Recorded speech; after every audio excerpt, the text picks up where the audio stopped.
સુરતના પ્રફુલ પાનસેરિયાને નવા મંત્રીમંડળમાં સ્થાન મળ્યું છે। પ્રફુલ પાનસેરિયાને ફોન આવતા કાર્યકર્તાઓમાં ઉત્સાહ જોવા મળ્યો। સુરતના પ્રફુલ પાનસેરિયાને કાર્યાલય ખાતે ફટાકડા ફોડી મોઢું મીઠું કરાવી ઉજવણી કરાઈ હતી।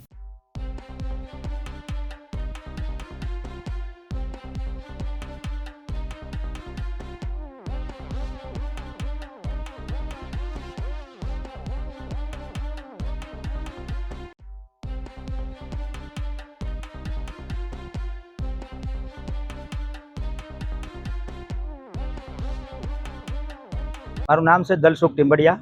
આજે કેવા પ્રકારનો માહોલ છે કેબિનેટમાં સ્થાન મળ્યું છે? એક તો ખૂબ આનંદની લાગણી અનુભવીએ છીએ, કારણ કે 158 કામરેજના સેવક, ધારાસભ્ય અને પૂર્વ શિક્ષણ મંત્રીને સ્થાન મળ્યું છે, તો સ્વાભાવિક હોય કે 158 કામરેજના કાર્યકરો, સંગઠનના હોદ્દેદારોને ખૂબ રાજીપો હોય।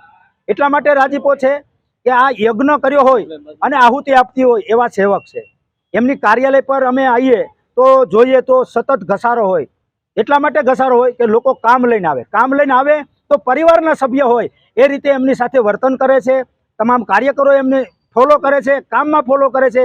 ગંગા સ્વરૂપ વિધવા પેન્શન યોજના હોય, આયુષ્માન વય વંદના કાર્ડ હોય, આયુષ્માન યોજના હોય કે વિદ્યાર્થીઓને લગતા કોઈ પણ કાર્ય હોય, વાલીના આવકના દાખલા હોય, EWS, બિન અનામત, નોન ક્રિમિનલ, ડોમિસાઇડ, વાલી દીકરી યોજના, વૃદ્ધ પેન્શન યોજના કે મહિલા સ્વાવલંબન યોજના, તમામ પ્રકારની યોજનાઓ નિઃશુલ્ક અને પરિવારની ભાવનાથી કાર્ય કરતા 158 કામરેજના સેવક ધારાસભ્ય પ્રફુલ પાનસેરિયા સાહેબનું કર્મયોગ કાર્યાલય।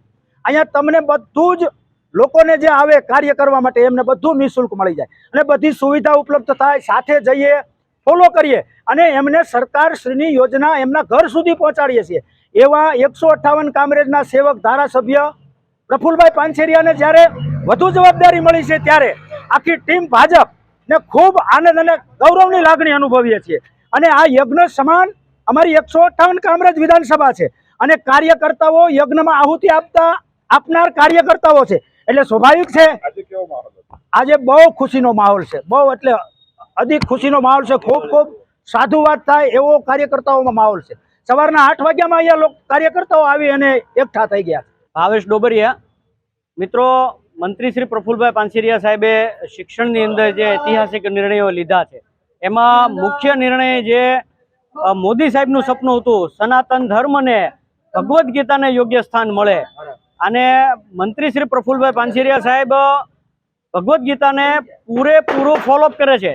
સાહેબ એમને તમામ શ્લોક કોઈ પણ વ્યાખ્યાનની અંદર જે સ્થિતિ હોય એ પ્રમાણે એમના ટોટલ શ્લોક એમને મોડે છે। ભગવદ્ ગીતાને એમણે ધોરણ 9 થી ધોરણ 12માં પ્રથમ સ્ટેજની અંદર લાગુ કરી દીધી છે, અને આ પ્રથમ એવો કિસ્સો છે આખા દેશની અંદર કે જે ભગવદ્ ગીતાને અભ્યાસક્રમની અંદર લીગલી લાગુ કરવામાં આવ્યું। આજે કાર્યાલય પર કેવો માહોલ છે? આજે કાર્યાલયમાં કાર્યકર્તાઓનો પૂરેપૂરો જોશ હાઈ છે અને કાર્યકર્તાઓ ખૂબ ઉત્સાહી અને ઉત્સાહના માહોલની અંદર દિવાળીના 5 દિવસ પહેલા દિવાળી આવી ગઈ હોય એવો માહોલનું અહીંયા સર્જન થયું છે। મિત્રો, આમ બધા જોઈ શકે છે કે કાર્યકર્તાઓ તો છે જ, પણ સાથે સાથે લોકોની લાગણીઓના ફોન સતત કાર્યકર્તાઓ ઉપર આવી રહ્યા છે કે ખૂબ અભિનંદન સાહેબને, સાધુવાદ, કોટી વંદન એવું કહી અને લોકો સાહેબને આવકારે છે, જે એમને જે કેબિનેટમાં સ્થાન મળવા જઈ રહ્યું છે એને। સાબિર સૈયદ, દિવ્યાંગ ન્યૂઝ, સુરત।